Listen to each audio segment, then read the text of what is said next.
In this video, I'm going to tell you whether the new Boston 13 is as good as the previous version.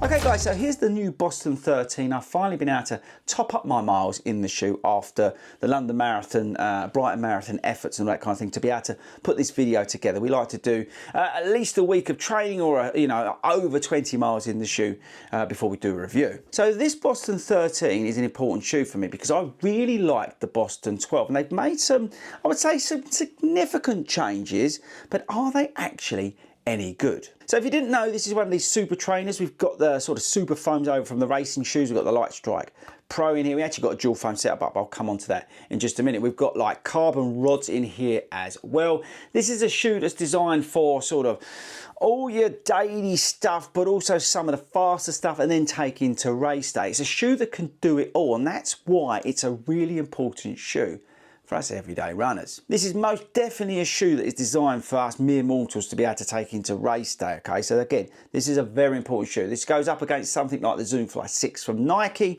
and also like the Hyperion Max 3, maybe not 3 actually, the 2 from Brooks as well. You'll see why soon the Hyperion Max 3 no longer goes up against this shoe. But yes, this is a shoe that can do a lot of things, and that's why it's an important shoe for me and you. Okay, so let's dive into what's new here. So the Boston 13 is £140. It's got a reduced stack height of 36mm in the heel. That's down from 37, and a new drop of 6mm down from 6.5. This is a UK 10. It fits narrow, so I've gone up half a size.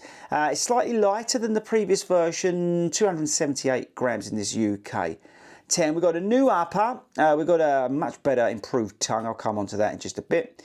The shoe actually overall in terms of comfort's been improved, I feel like. We've got a light traction Conti rubber outsole thing going on. We've got the Energy Rods 2.0. And then more importantly, we've got the Light Strike Pro, which is 14%, there's 14% more Light Strike Pro in this shoe.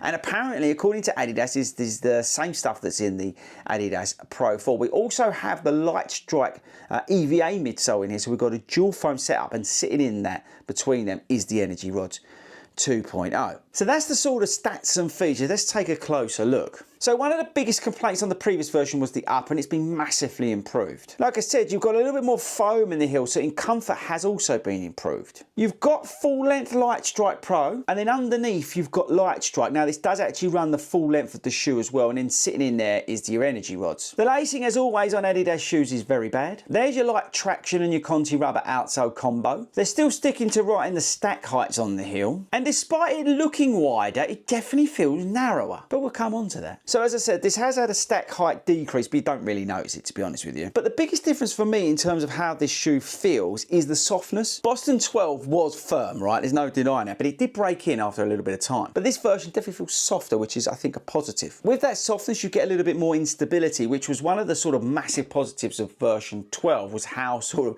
of really stable it was because of how firm it was. But this is definitely a little bit more unstable because of the softness of the Light Strike, the new version in the heel. Like I said, they've increased the Light Strike Pro. I think I wrote it down 14% more or something. But yeah, you've got more Light Strike Pro in this shoe than the previous version, which is actually probably where that softness feeling's coming from. But what that does, it actually improves the ride. I actually think the ride's been improved. I think this works very well for everyday runners in terms of a super trainer. The upper improvement is great. It really is a great improvement because the other one was very coarse and it could be a bit rough on your feet. But yeah, the upper improvement, the tongue improvement, as I said, the lace is a little bit soppy on the Adidas shoes. They could do with like borrowing the stuff from Brooks or Asics, the Metaspeed shoes. The Asics, the Adidas laces is the only kind of thing that lets the shoe down. I really wish they'd invest some money in some laces. But yeah, the heel's great in terms of the comfort, the fit, the feel of it is so much more improved than version 12. But version 12 is still very good, people. Let's not detract from that. But by softening this up, I think they've improved it. Energy Rods 2.0 still work very well. And I think the good thing about this shoe is, like I said, is you can train in this and then you can take it into race day. And at £140, I think that offers a lot of value. But this shoe has a very big problem. And the big problem is the Adidas Adizero Evo SL is just so bloody good. Now, if you're a 40 Runs Running Club member, affiliated running club member, which costs you about 20 quid, yeah, you can get 15% off of this shoe at sportshoes.com, but you can also get 15% off of the Evo SL at sportshoes.com, which makes that shoe incredibly, and I mean incredibly good value. And this is the thing, right? I'm not sure whether, really hand on heart, you buy this. I think you buy the Evo SL and do your sort of fast tempo workouts and things like that, have some fun as a daily trainer, and then you probably go and buy, whether you buy the Adidas Pro 4 or you buy like a Vaporfly 4, but you then go like race shoe. This sort of suffers because the Evo SL is so good. You can do most of the stuff, probably other than half marathon, but you probably could, in the Evo SL. And that's where I think this may struggle. And it's only because the Evo SL is so good. And I think that's the only thing here, right? Because this is a very good shoe. I like Boston 13, actually. For me, it's an improvement. I like the side of slightly softer feel to it. I don't mind there's a slight reduction in stack height. I like the upper, I like all the comfort, and I like all that sort of stuff, right?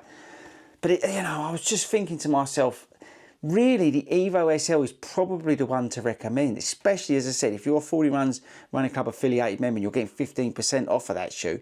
It's offering extremely good value, people. So there we go, and you might be able to then pick up, I don't know, Boston 12 really cheap because this is now out. And that's the thing. But yeah, look, concentrating on this is a very good update. I like it, and I think you're going to like it. But I also think you're going to like the Evo SL. But yes, there we go. Adidas Adizero Boston 13. Yes, I like it. I'm going to continue to use it, obviously. It's a great super trainer for me.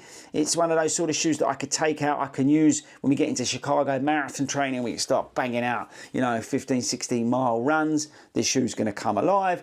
It's a shoe that if I want to do like a faster tempo run and that sort of stuff, it's going to work there. Even on the commute runs and things like that, it's going to be a good shoe for that. But as I said, I think it's a hard sell versus the Evo SL, and that's Adidas's own fault for making such a brilliant shoe with the Adidas Adizero Evo SL. So there we go, team. Let me know in the comments if you've managed to get the Boston 13 yet. I'd be super interested in your thoughts, whether you feel there's enough of a difference between 12 and 13. There probably isn't to justify at the moment spending that money, but when you can't get maybe Boston 12, you know, because the stocks sort of dry up, then you move on to 13. Like I said, the key thing is though, this is a bit softer than that version, and again the sizing is a little bit different, so just watch out whether you pull the trigger on this, because it is mildly different, right, in terms of the ride, in terms of the setup. It's softer, and I like that, right, but it depends on you as a runner and how you are. But yes, there we go, team. Don't forget to subscribe and all that sort of stuff, and I shall catch you all later.